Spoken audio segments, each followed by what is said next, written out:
संबित जी, Sambit, as वे saying कोई भी जीत सकता है, अभी तो शुरू हुआ है, लेकिन जेडीयू 42, आरजेडी 75, सुशासन बाबू पीछे पिछड़ रहे हैं, सुशासन बाबू पिछड़ रहे हैं और आपको भी साथ में लेते हुए जाते दिख रहे हैं संबित।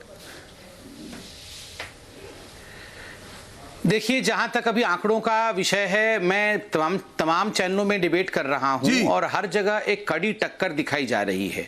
कहीं हम आगे हैं, कहीं हम 2 सीटों से पीछे हैं, इस प्रकार से विषय चल रहा है। देखिए, इससे 2-3 कंक्लूजन अर्थात निष्कर्ष निकलता है। पहला निष्कर्ष निकलता है कि 15 वर्षों के शासन के बाद किसी भी सरकार में एक एंटी इनकम्बेंसी होना यह स्वाभाविक बात है, मगर जिस प्रकार का टक्कर चल रहा है, एंटी इनकम्बेंसी नहीं है।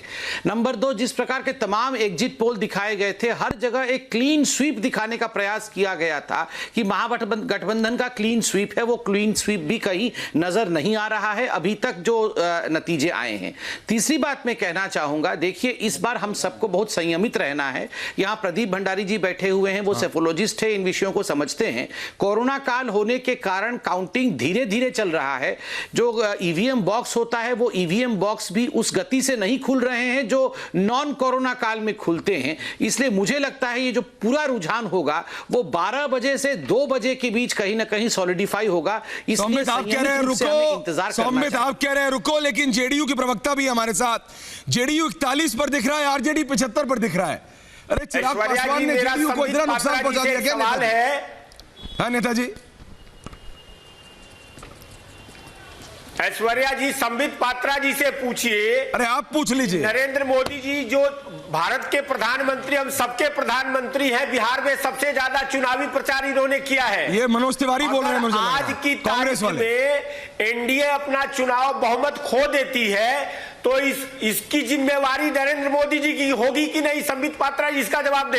ये कांग्रेस के मनोज तिवारी संबित से सवाल पूछ रहे हैं। संबित पात्रा कि जी सुशासन और बिहार को आर्थिक जवाब देता नाम पर लोगों को बरगलाने का काम हो गया हो तो इनका प्रश्न हो गया हो तो जवाब दीजिए। इनका प्रश्न खत्म नहीं होता। बोलिए बोलिए, जवाब दीजिए। रिजेक्ट कर दिया, जवाब दीजिए, जवाब दीजिए संबित। नरेंद्र मोदी जी होंगे कि नहीं होंगे?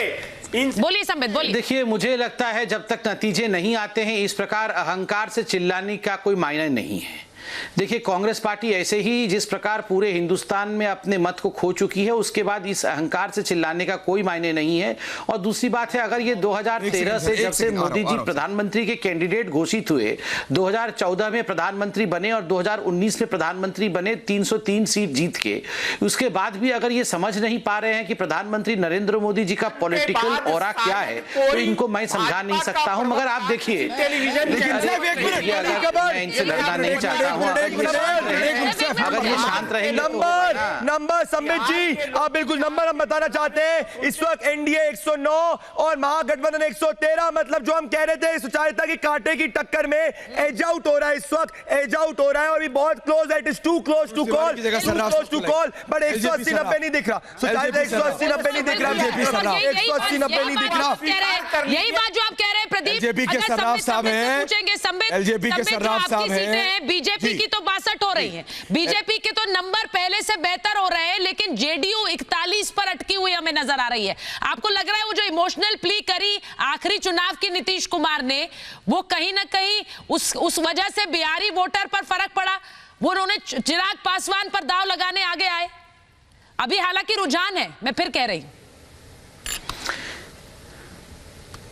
देखिए सुचरिता जी, आपने स्वयं कहा कि ये रुझान है और अभी प्रदीप जी कह रहे थे कांटे की टक्कर है। ओहो, पहले इन्हीं से बुलवा लीजिए भैया, आप इन्हीं से बुलवाइए, इन्हीं को बोलने दीजिए और इनको आज प्रधानमंत्री का ताज भी पहना दीजिए। मनोज जी 1 मिनट रुक जाइए, उनको बोलने दीजिए, फिर आप काउंटर कीजिए। बोलिए बोलिए संबित। इनके जुमलों में इस बार नहीं पड़े हैं और बिहार के। देखिए सुचरिता जी, मुझे लगता है जो अभी प्रदीप जी ने भी कहा और आपने भी कहा कि ये शुरुआती रुझान है और अभी कांटे की टक्कर है, तो कल से तो जिन लोगों ने हमें राइट ऑफ कर दिया था कि बीजेपी और जेडीयू का तो कोई भविष्य ही नहीं है, बिहार में सब कुछ समाप्त हो गया है, पहले तो उनको रिकॉन्साइल करना चाहिए कि ये जो नतीजे हैं ये अभी भी किसी करवट बैठ सकते हैं। तो अहंकार छोड़ दें और संयम रखा जाए।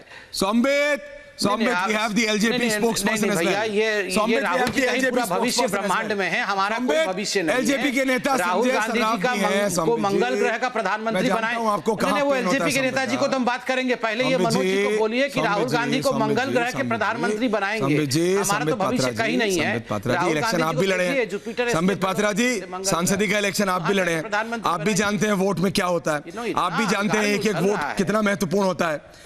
चिराग पासवान मौजूद थे आपके साथ। चिराग पासवान की दिक्कत नीतीश कुमार के साथ थी। आप वोट शेयर देखिए, आप सीटें देखिए। अगर चिराग पासवान आपके साथ होते, अगर वो वोट नहीं काटते नीतीश के, तो आपके लिए दिक्कत ही नहीं थी। मैं पहले संजय सराफ से पूछ रहा हूं और फिर जवाब संबित पात्रा दें। सराफ साहब बोलिए, आपने एनडीए में होते हुए एनडीए का नुकसान किया है? सराफ साहब ये साफ है, बोलिए। वैसे चाहे कोई भी जीते, नुकसान किया है आपने। देखिए हम लोगों ने झारखंड में भी अलग से इलेक्शन लड़ा, मणिपुर में भी अलग से वहां आपका दबाव नहीं था ना, बिहार की पार्टी है आप। बात नहीं हुई। अब आप अपने आप को नेशनल पार्टी बोले तो जैसे भाजपा है वैसे आरजे बगर, उसके साथ में हमने कहा आज मंगल है, हनुमान जी का दिन है, यही हनुमान जी भाजपा के काम आ जाएगा यहाँ सरकार बनाने में। आप देख लीजिए, हमने पहले भी बोला, आज भी बोल रहा हूं, हनुमान आरजेडी के निकले, मुझे ऐसा लग रहा है। भाजपा के आप तो अनुमान मान रहे हैं, लेकिन वो मान रहे हैं कि नहीं, वो मान रहे हैं कि नहीं, ये जरूरी है। आपने तो कर ली उपासना अपनी, लेकिन उन्होंने मानी कि नहीं मानी? मैं ब्रेक कर रहा हूं। संबित तेज प्रताप हार रहे। तेज प्रताप इस समय ये ट्रेंड से चेंज होते हैं, लेकिन ब्रेकिंग न्यूज आ रही है हसनपुर से। तेज प्रताप इस समय पीछे है। तो जो अभी संबित कह रहे थे और जो हम भी कह रहे हैं, चेंजिंग है, समय बदल रहा है। लेकिन संबित आप भी जानते हैं कि तेजस्वी का जादू चलता हुआ दिख रहा है। संबित, तेजस्वी का जादू चलता हुआ दिख रहा है। आप बोलिए फिर, प्रदीप पूरा और नंबर दे रहे हैं, बोलिए संबित। देखिए ऐश्वर्या जी, आपने अभी तेज प्रताप जी के सीट के बारे में बताया कि वो पीछे चल रहे हैं। कल आप याद करिए, तेजस्वी जी का जन्मदिन था। तेज प्रताप जी ने एक बहुत मुख्य बाइट दिया था और उन्होंने कहा था कि मैं सबसे बड़ा गिफ्ट दे रहा हूं तेजस्वी को, और वो गिफ्ट है सीएम का कुर्सी। आप देखिए, इस देश में जो फ्यूडलिज्म है, इस देश में जो फ्यूडलिस्टिक माइंडसेट है, इस देश में जो एक राजतंत्र का माइंडसेट है, वो झलकता है। मतलब तेज प्रताप बड़े बेटे हैं, तो उनको लगता था कि सीएम की कुर्सी पे उनकी बपौती है, और वो एज अ गिफ्ट ये सीएम की कुर्सी उनके छोटे भाई को, जो उत्तराधिकारी वो थे, वो छोटे भाई को दे रहे हैं सीएम की कुर्सी, और वही उनका बर्थडे गिफ्ट है। ये अच्छी बात नहीं है। लोकतंत्र में सीएम की कुर्सी कोई गिफ्ट करता है, जनता गिफ्ट करती है।